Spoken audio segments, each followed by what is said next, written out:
Hello, everybody, and welcome to another episode of Insufficient Friends. I'm Cold. She's Nikki. Hi. And Nick, first off, tell the folks what we are. If you're new here. If you're new here and don't know what Insufficient Friends is, it's exactly like it sounds. It's insufficient and we're friends. So basically, Kevin and I sit down and talk about whatever we want to talk about because it's interesting to us. And if it's not interesting to you, that's too bad, because every week we tell you you can submit topics to us. So any platform that we're on, feel free to submit a topic, and we sure as heck will talk about it. So yeah, because we literally that's what talk we about are. Everything. Yeah, we're going to talk about a couple random things today. And first off, I said that I'm cold because my feet are frozen right now. And Nick, I want to start a coup against Old Man Winter. Oh, okay. Because I am tired of this shiznit that is going on. Well, it's going to be 50. It's going to be 50 next week. Thankfully, it's been negative something every single morning for the past week, and I'm tired of this crap. I can't feel my toes anymore. I can't feel my fingers anymore, and I don't like it.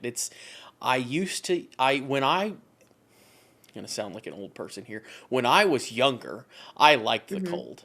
And for some reason, as I get older, it doesn't like me as much as it did used to have a problem with. And it's becoming an issue, and I don't enjoy it as much anymore. And I know you guys... Yeah, you do sound old. Yeah. I know you guys have been just as cold as we have, so I'm sure you have been dealing with it too, but it's not been... I like it. Really? Yeah, I can't relate to you. Just to let you know, folks, the last 3 days, most of the country, if you're anywhere near us or anywhere in the United States, a good portion of the country has had record lows. It was negative 12 degrees a couple days ago when I went to work in the morning. It was flipping cold. No. Yeah, I'm fine with that. And you know what? I saw that it was going to be 55 or whatever next week, and I was sad. I don't really want that. Okay. So. Well, okay. Like, here's the thing. I don't like the heat. Don't get me wrong. I don't like 100 degree, 90 degree temperatures or whatever. My perfect temperature range, if I could pick, would be like 45 to 75. That would be it. 45 to 75, okay. I would be perfectly happy all year round. I think I can only be in 40 to 50. Okay. Like my ideal. Okay. Like if it's above 50, I can't wear a hoodie and sweatpants because then I'll get hot.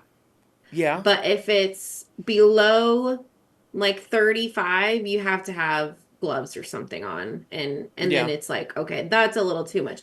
But I would rather it be negative than 80. I used to think that. It's going less and less as the more I deal with this stuff. Because like it actually hurts me. Like my hands start bleeding and things. Like it actually is painful, and it's not fun anymore. Yeah, mine do too. Like, I have that working man hands. I have that too, but it doesn't and it helps to a certain extent, but it only takes like 20 seconds outside in the cold and my hands are bleeding. Like it's not fun. But anyway, let's just move on from that to shout outs. Our old man talk is over. Yeah, our old man talk is over. We're going to come back to that in a second though, because I have something else to talk about after shout outs. So Nick, shout outs for this week. We had Nick kind of messed up with our shorts on Instagram, is what I was informed of, which is fine. Who cares? We're insufficient. But it turned out in our favor, apparently. Yeah. Which is usually weird. I try to schedule them out so it's follows the same pattern as you put on YouTube. But I did them all at once just because I didn't hit schedule on them as I was doing this. Yeah. Huh? And but anyways, we actually got quite a few likes. So nice. Like Stevie, my coworker Mark liked it. Some of the reels. Mariah liked some of the reels. And we had some people I've never seen like interacting with us before. So thank you to everyone who liked our reels. And like I said earlier, if there is anything you want us to do better, or I shouldn't say better because we're really not that good at this. Oh, it's not going to be anything better. Different that you want to see, always let us know. Yeah. Different's a good word. Oblige. Better is not a good word. It's not going to get better. Not it's better. just going to be different. Yep. Yep. My shout out, Nick, is to you this week because your birthday is coming up this week. Yay. Yeah. So exciting. Yeah. Happy birthday. So thanks. Yeah, it's very early, but that's okay. I mean, I'm a week early, but Close enough.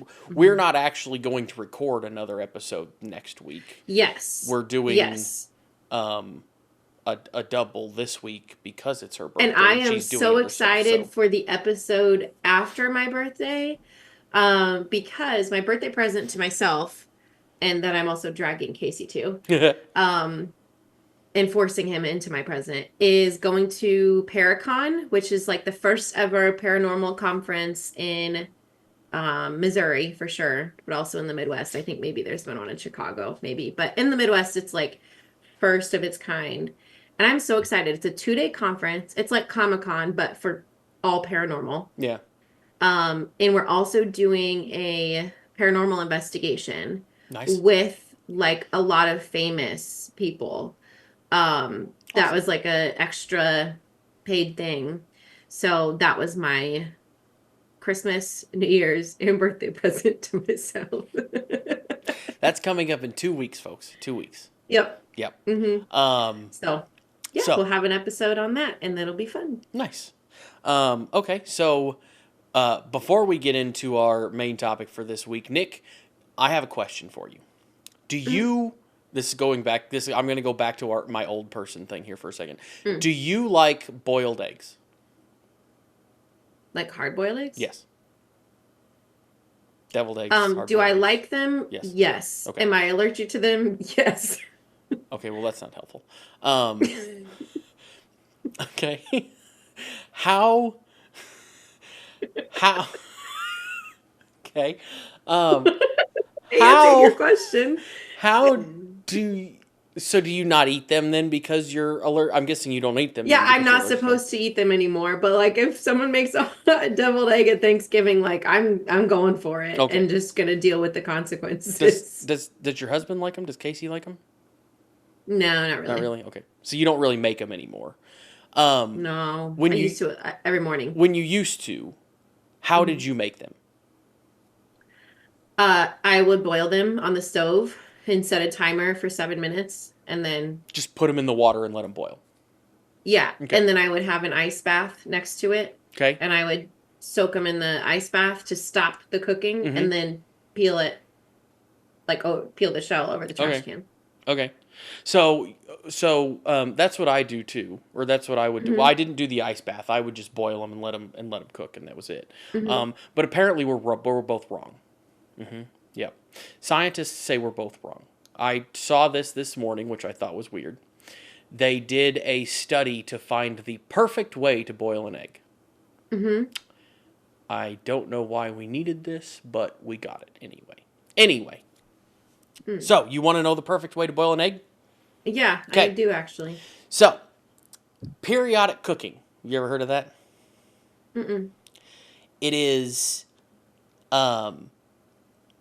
alternating the egg between boiling water and lukewarm water every 2 minutes. So 2 minutes in boiling water, 2 minutes in lukewarm water.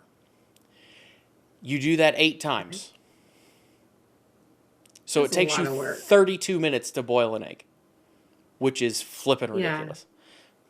Yeah. Okay, that might be like scientifically perfect, but I guarantee no one's going to do that. You know what? I don't have anything to do this weekend. I might try it just because I want to see how it works. So, I'll let you know how it goes, folks, because it's going to be fun. I don't have a life. I'm going to boil an egg. You know what? I might try it. It said, and the reason I want to try it is because I have questions. Because So like you have two pots next to each other, one's boiling, I one's don't even know if you just need. like room temperature? I don't even know if you need another pot, just another thing of water, like a bowl of water that's room Mm-hmm. temperature. Hmm. And you just move it back and forth 8 times. Um, Okay. so it says that it's optimal because the yolk and the whites have different consistency. So moving it, like doing this, causes them to both cook at the same rate, so they don't Mm. separate like they do when you normally boil an egg. Mm-hmm. So, one, I have a question of if I do it this way, would I actually be able to make deviled eggs because they're not separated? Yeah. And I want to know what it looks like if they're not separated because I think that might Mm-hmm. be weird. Is it going to be like? It says that they would be. It would create the ideal texture and flavor and help retain the most nutrients. So, is this going to be like? Okay. Is it going to be like a scrambled egg consistency in a normal in like a Oh. boiled egg form? I don't. I want to know. I'm very intrigued Yeah. because I don't know Yeah. what it's gonna be. Hmm. I don't know. So when I think of like boiled eggs, unless I'm thinking of like deviled eggs, I always think of like Downton Abbey or something where they have those fancy holders and they crack it with the Mm-hmm. Yeah. spoon. And I've never done that. I'd be willing to, the dietitian said I'm allergic to eggs, but I'd be willing to try it if I have a fancy spoon. Just for the spoon. Just for the spoon. Hmm. Just a little spoon. Yep. Yeah. Okay. I don't I don't really know what to say to that. I don't have the little egg holders. Um Yeah, I don't either. I would I like them. That'd be fun. I don't have the little Oh, fancy I could put a spoons. Reese's egg in it. Well, that's not No, really that's those are not flat. yeah, they're not egg shaped. You could do a Cadbury egg, those are egg shaped. Is that just chocolate? No, there's caramel in the middle of it. Caramel and Oh. cream. We're getting to the point where I'm getting a little brain dead, so we Yeah. may as well talk about this Okay. more. Transition. Um, this week, folks, we are talking about the Alamo. Transition. Yeah. Um, so, uh, Mhm. Nick did a little bit of the history of the Texas Revolution, which is when Yeah. the Alamo kind of became famous. Mhm. I did more of the focus on the Alamo. So we're going to start with the Yeah. history of it a little bit, then she'll give you the rundown of the revolution, and then we'll go through this real quick. But so Yeah. the Alamo, Nick, Mhm. I Yep. did not know it is quite as old as it was. I've been there once. Mhm. It was a long time ago. I don't really remember anything about it. It was originally established in 1718 as the Mission San Antonio de Valero, as a Spanish settlement, basically. Um, so, and it had a church and was just kind of a little mission there. That was about all it was. In the late 1700s, 1793, the Spanish crown ordered it to be separated, and it was kind of disbanded as a mission. In 1803, the first soldiers arrived there, Spanish cavalry unit. The Alamo Company, which is, I'm guessing where it got its name. By the way, we are insufficient, but I will say, I got all this information that I am telling you. I'm paraphrasing it, but I got all of it from the Alamo website, particularly. Alamo.com. So this is about If as there ain't a more respectable source than I'm that. gonna go with this is the probably most respectable source we've ever used on this podcast. So anyway, okay, so Spanish cavalry unit known as the Alamo Company, um, shows up in 1803, first military unit to show up. They build barracks, establish the first hospital at the location, and they start using it to fight, and even they fight against Mexico during their fight for independence away from Spain. Alamo Company stays on site for 32 years in 1835, when Um, and then Mexico, won its independence in 1821. So they're there for pretty much that entire time. And then right after that is when Texas, basically, as soon as Mexico becomes its own independent country, is when the Texas Revolution pretty much starts. Like a year later. And Nick, I think that's where you pick up. Mm-hmm. Yep. Yeah, there was several different causes of the tensions that led to the Texas Revolution. Um, so the first shot of the Texas Revolution was October 2nd, 1835 at the Battle of Gonzales. Obviously, there was a lot that led up to that. So one of the main causes, depending on the textbook you read and whether you're in the North or South, but one of the main causes was slavery. So Mexico had passed a law that abolished slavery. And so if Texas was to remain part of Mexico, they can't have slaves anymore. And they eventually entered the U.S. as a slave state. So, but that was one of the causes. Mexico also desired a Spanish-speaking Catholic population. Obviously, not everyone. In Texas, you have Native Americans, you have settlers. It's definitely not all Spanish-speaking Catholics. So religion was part of it. There was also some regional conflicts, of course, because it's a pretty big area. Texas is pretty big. Even after they sold off, a bunch of land to make Texas like what the shape it is now. Still massive territory. So there were lots of regional disputes. There was also like different contracts, immigration, a lot of like regulation type issues. Um, so that was a lot of the tensions, but then one of the biggest ones, one of the primary ones was Santa Anna repealed Mexico's federal constitution and established basically a military dictatorship. So that seemed to be like the most pressing, but then everything else was underlying it. Um, so that was the underlying causes. Now, so I already said the first shot of the Texas Revolution was the Battle of Gonzales on October 2nd, 1835. The entire span of this war is like pretty short. I mean, it ended, the Battle of San Jacinto was April 21st, 1836. So, um, not in the grand scheme of things all that long of a war. There were 3, 6, 9, 12 battles, and it's pretty equal whether the Texans or the Mexicans won. The Texans won a lot of battles in the beginning. So Gonzales, Goliad, Concepcion. I'm going to mispronounce these. Liptalen, the grass fight, the siege of Bexar, and then the Mexicans started winning. Battle of San Patricio, Agua Dulce, Alamo. Again, I don't know if I'm pronouncing these right. Battle of Refugio. I know that's not right. Battle of Coleto. But then the final decisive victory I'll get to later was the Battle of San Jacinto. So that's the timeline. It's not all that big of a timeline in the grand scheme of things. But since the Alamo fits nicely in there, that's why we did the episode on it. So that brings us to the battle, the actual battle. Yes, sorry, I'm trying to fix my camera. It's not being fun. Oh, you're fine. Technical difficulties. Yeah. It's not wanting to, and now my mouse doesn't want to work. That's fun too. So, yeah. So the Texas, or the Battle of the Alamo, the siege began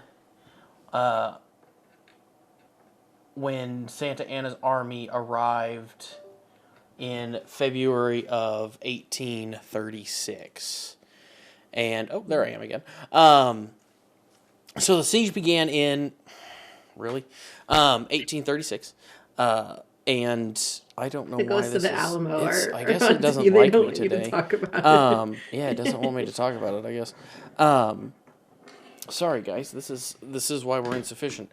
I guess today.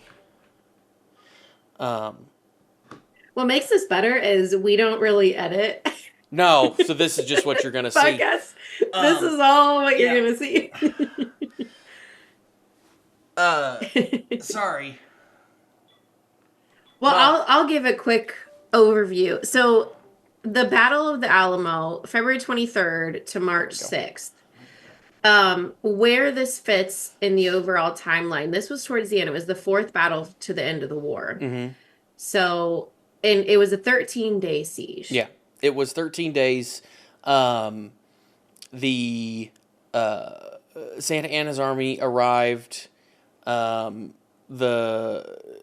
Before this, the Texans had tried to refortify the fort after previous battles at this location, and they had tried to take what armaments and things the Mexicans had put in place and tried to build them up even more. It only had 18 serviceable cannons in place from the... What did it have before? I remember seeing where it had something before. Hold on. It had a lot more before that, but they had been moved around to kind of fortify other areas in the region. But there were 18 cannons on site. There was only 150 men defending the Alamo. So on the dawn of March 6th, 13th day, the battle started. The Mexican army stormed the Alamo. 90 minutes, hour and a half, and everybody was killed, basically. It was done and over with. None of the defenders at the Alamo survived, including Davy Crockett, who I always thought was a fictional character because all I've ever seen him in is like the whatever. So I didn't even I knew he was from the Alamo, like I knew he had a part in it. Didn't realize it was like an actual person. Wasn't he like a senator? Yeah, he was. Also. He was a senator from Tennessee, which is also weird. I'm like, well, why are you in Texas if you're from Tennessee? But whatever. There were a lot of people that said like he could have been president, but he made a couple bad like life decisions, personal decisions or something. Yeah. Yeah. And following the battle, Santa Anna ordered all of their bodies be burned, basically. There is a little bit of a conflict of whether or not Crockett died during battle or during or afterwards as a prisoner of war. There's accounts from commanders in Santa Anna's army that say that he was actually killed as a prisoner of war, but there's historians that say that there's too many inconsistencies in those accounts that make them believe that he actually just died in the battle, like everybody has claimed for 150 years. But it's kind of hard to say. So, but yeah, that is what happened. Like the Alamo, for being such a famous location and a famous battle, it lasted, well, I guess the siege lasted 13 days. The battle lasted 90 minutes. So yeah, it's one of those things that there's been 16 movies about the Alamo since 1911. Yeah. So it's one of the most popular battles. I would say if we're talking wars in the United States, usually people think of Revolutionary, Civil War, and then the World Wars. But as far as battles, almost everyone knows the Alamo. Yeah. I've been there a couple times. I visited Mariah because Mariah lives around there. All right. And so I went and stayed with her to visit when she first moved to Texas. Yes. And we went there. And then I'd been there 2 other times as well. So I think I've been to this freaking Alamo 3 times. I remember... I got a teaspoon. I do have a fancy spoon. I have a fancy spoon from the Alamo. You have an Alamo fancy spoon. You should use that for your once a month boiled egg or whatever that you're not supposed to have. Yeah. But yeah, so that's the battle. Okay. And then So there were two more battles, Battle of Refugio, Battle of Coleto, and then the final battle was the Battle of San Jacinto. So the Battle of San Jacinto was an 18-minute battle. Hmm. So again, Which is short crazy. but not sweet. Yeah. So the Texans routed Santa Anna's forces, eventually taking him prisoner. This was the last battle. So 630 Mexicans were killed, 208 wounded, 9 Texans were killed, and 30 wounded. So definitely drastically different than the Alamo. Hmm. Um, yeah, absolutely crazy to think that this was just 18 minutes and that 630 Mexicans were killed and Yeah. only 9 Texans. That's absolutely crazy. Yep. Um, so there was a peace treaty after that that dictated the Mexican army leave the region, paving the way for the Republic of Texas. And then Texas was technically an independent republic for like a decade. Um, and then that led to there was a lot of tension. There was a lot of issues with that Republic of Texas. They ended up having to sell some land, which is why Texas has a funky shape to the American government and became part of the United States. And then a year after, I don't even know if it was a full year, but a year after that, the Mexican American War started in the United States. So, Yep. yeah, kind of wild 20, 30 It years there it in wasn't even a Texas year because history. it was so uh the so right after the revolution, the Alamo fell into disrepair. Mm-hmm. It because during the Texas like nationhood, I guess you want to call it that, Mm-hmm. they didn't really they didn't really keep it up. They didn't really care about it. Yeah, they So also had no money. they didn't have any money. Mm-hmm. So it just kind of deteriorated until 1945 when the U.S. Army um, marched into town and it became started to become towards statehood. So U.S. Mm-hmm. Army took up shop in it, started to build it up as a barracks and things like that, and actually staffed it and built a bunch of stuff in it. Um, and it was in what is it, 18 October 1845 is when the army marched into the plaza, and it wasn't until February of 1846 that they actually signed the papers to make Texas a state. Then later in 1846, the Mexican American War broke out. That Mm-hmm. lasted 2 years until 1848, where the Alamo served as a supply hub, basically, for the war effort. Um, Mm-hmm. it uh, it It's interesting. was it was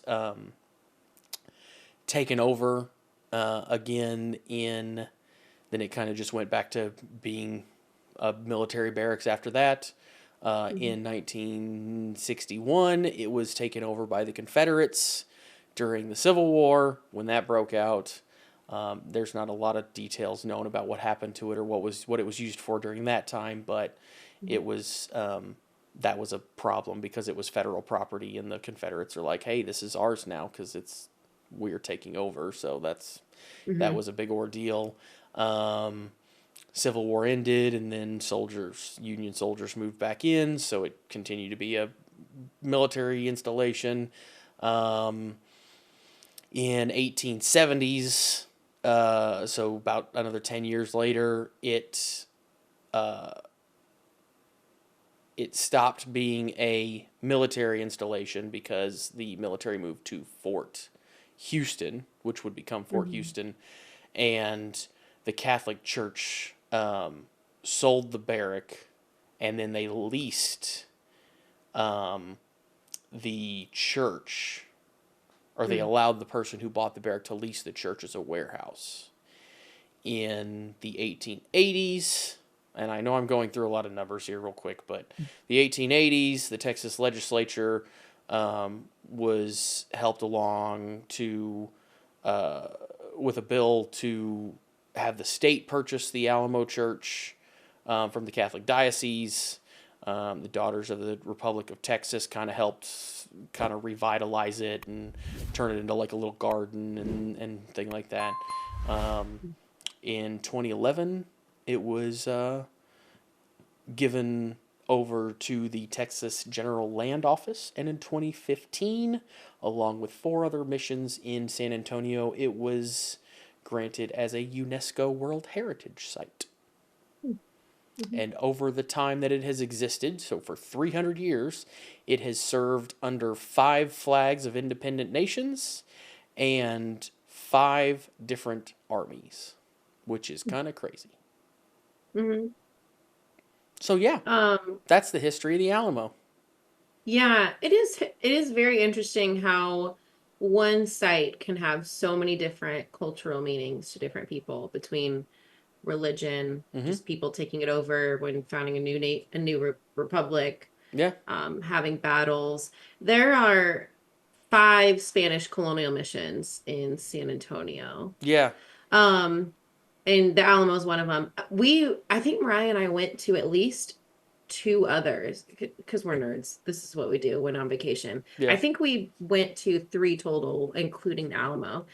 It is so fascinating. Yeah. And in like not a great way, the missions, I mean, because they definitely took advantage of people, converted people, but it's like anything in history. It's tragic and fascinating. Yeah. And it's interesting to study. Yeah. But, yeah. For sure. Does that mean it's time for facts? No, you had a quiz. I have a game. It's a game. That's right. What's the game for this week? This is not specific to Texas Revolution or Mexican American War. Okay. This is just all wars in the United States. Okay. So it's just called Which War Is It? And this is from the American Battlefield Trust. Okay. It's called battlefields.org. So another reputable site, battlefields.org. Well, hey, you know what? It's got .org at the end of it, so we're going to go with it. Not as reputable as thealamo.com. Yeah, I mean, the Alamo actual visitor site is pretty expansive, actually. So it is, yeah. I remember reading a little bit of it when we were going to buy tickets and stuff. But okay, so which war? Question number 1. In which war did the USS Constitution earn the nickname Old Ironsides? Was it the Revolutionary War, the War of 1812, the Civil War, or a different war, another war?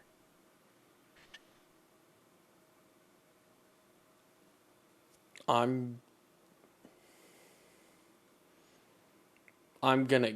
think it was the Civil War. See. It was the War of 1812. Oh. Didn't we did an episode on that, right? Yeah. Yeah, we did. Yeah, because we failed. We skipped this. We skipped this episode. Yeah. We skipped the Alamo and the Mexican American War. And the the Texas Revolution and the Mexican American War. So we're gonna have to apparently do the Mexican American War too next, because we kind of covered it. Yeah, it's only a year or 3-year long thing. Yeah, we kind of failed. We were insufficient. Shocking. we were insufficient. Okay. We skipped to the one that everybody knows in the Civil War. You know, what else is new? Okay, question number 2. In which war did the Swamp Fox Francis Marion use guerrilla tactics to harass the enemy? Was it the Revolutionary War, War of 1812, or the Civil War? Another war? I'm gonna guess the Revolutionary War. Yep. Nice. So this says Francis Marion was a thorn in the side of British forces. That's so poetic. Was a thorn in the side of British forces. The 2000 movie The Patriot is inspired by his exploits. Yeah, I've never seen it. But. We're not surprised at all by that. I think it's interesting though, because you kind of had it in this we'll talk about it in the movie. We're doing the movie episode this week about the Alamo. We'll talk about that on Wednesday, but or you'll watch it on Wednesday. We'll talk about it in about 5 minutes. But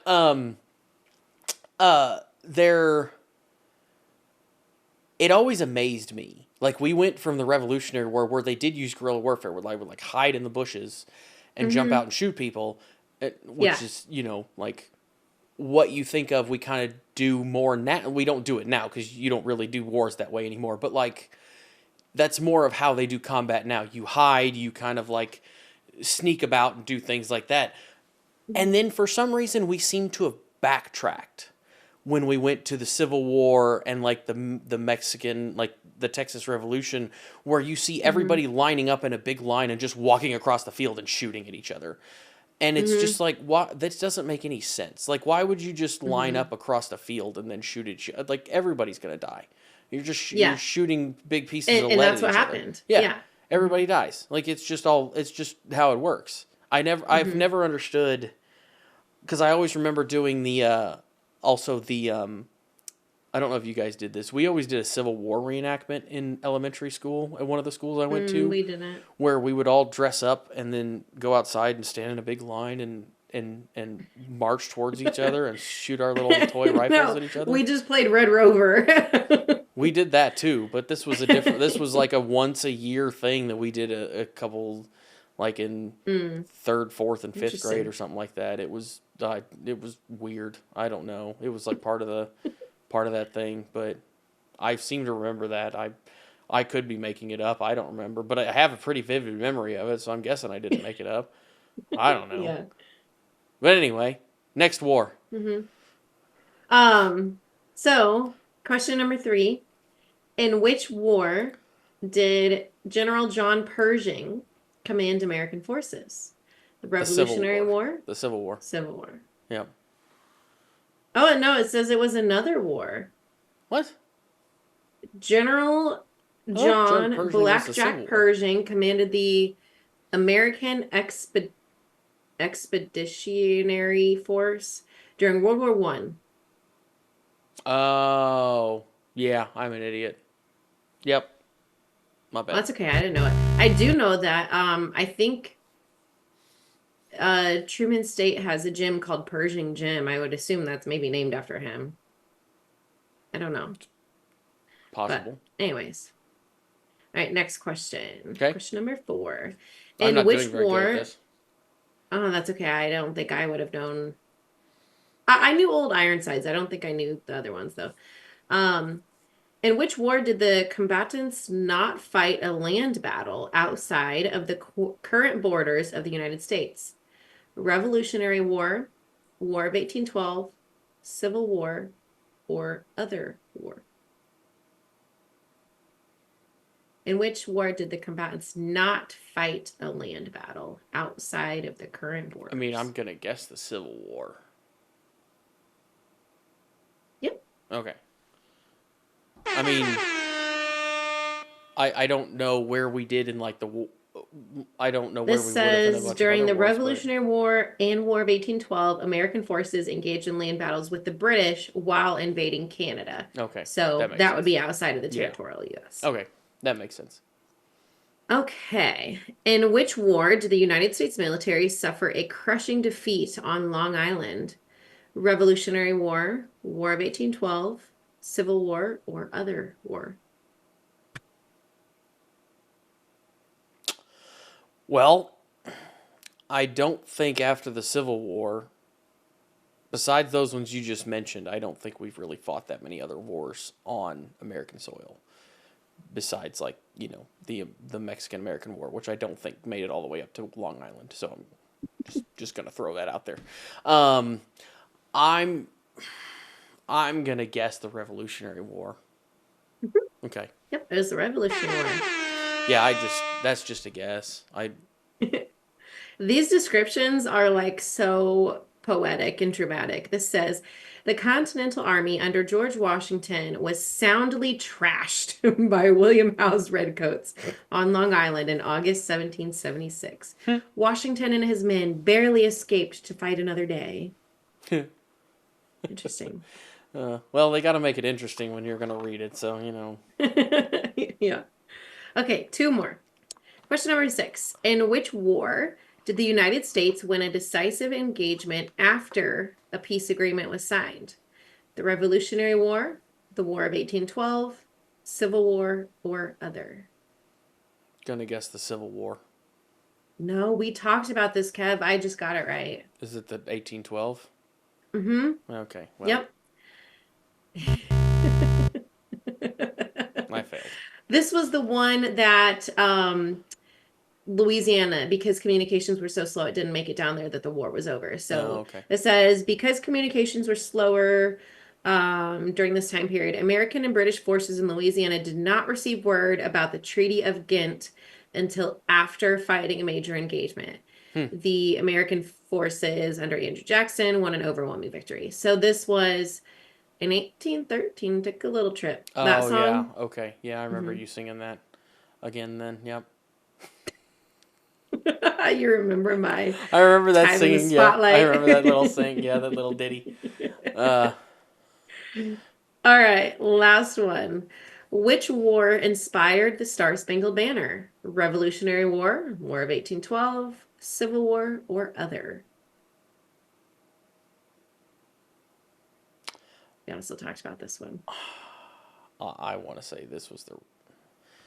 I want to say this was the Revolutionary War too, but I'm guessing it's the 1812 the way you're looking at me. So, okay. Is Yep. it 1812?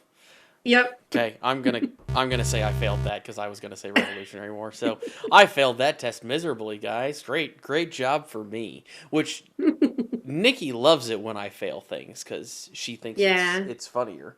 Well, to be So fair, a lot of the times you're smarter than me, so if I can have like 1 second of being right, like I'm happy. So okay, you failed. I No, this did. was hard. I I think failed. I only got three right. I knew the Star Spangled Banner and I knew the Treaty of Ghent because we did Hmm. our 1812 Yeah, I episode. forgot about And that then I already. think I knew Old Ironsides, but I didn't know the rest. Okay. Yeah. Okay. Yeah. Is it time for facts? Time for, yeah, facts. Okay.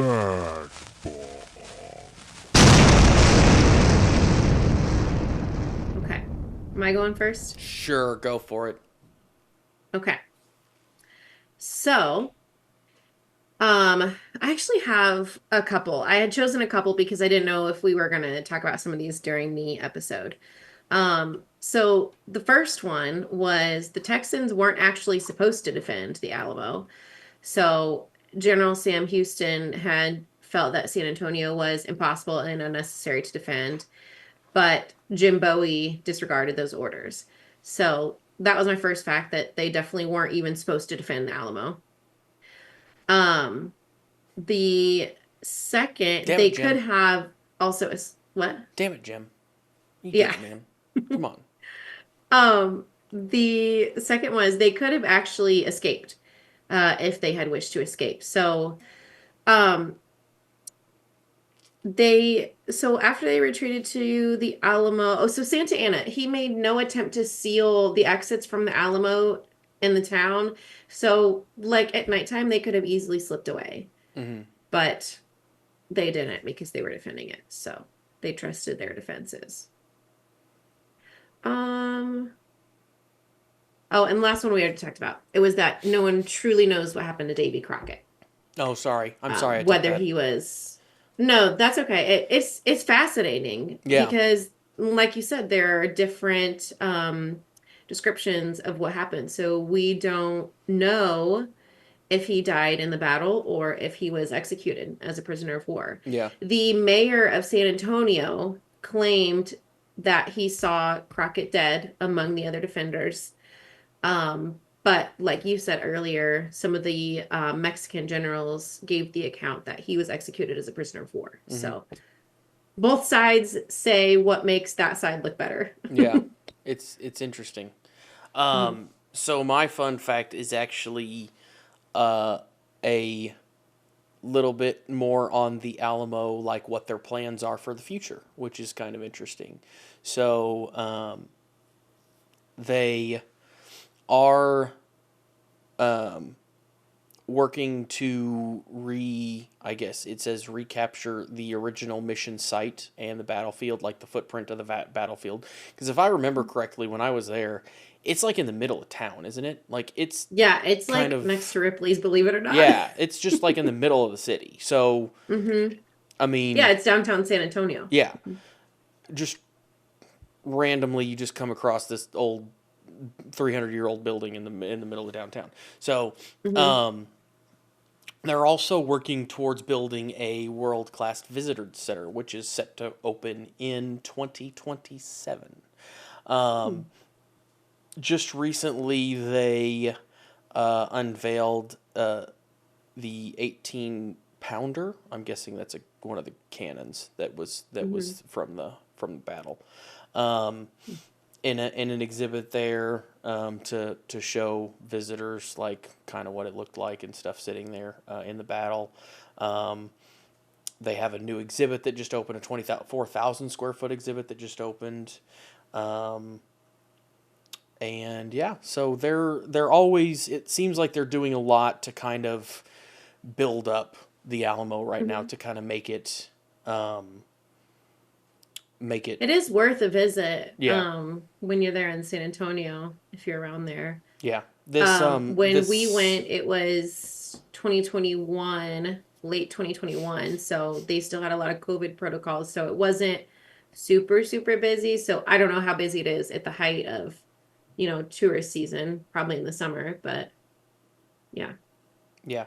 It's worth it. Actually, this exhibit space, the Alamo exhibit at the Ralston Family Collection Center, it says it opened to the public in 2023, is the first new construction on the Alamo grounds since the 1950s. So they've obviously ramped up what they're trying to do recently, and they're working to build a state-of-the-art visitor center. So it doesn't say where it's at. It says it plans for opening a state-of-the-art visitor center in 2027. So we'll see. That's just all it said on their website. So I don't know where that's at. It's interesting. I do love any time where there is forward progress to protect historic sites, national parks, whatever it is, like anything that's part of our history, I love. So the fact that people are dedicating resources to that makes me happy. I mean, there are so many things that I wish could also have the resources, but since this is such a well-known one, it makes sense. Yeah. But I'm glad that it'd be really, really cool if they could capture more of the original footprint, because you're right, it is just kind of like in the middle of a city. Yeah, I mean, which I understand, like you don't, when you're in the middle of a town like that, you're not going to really know, 100 years ago to preserve this and, think about what it's for.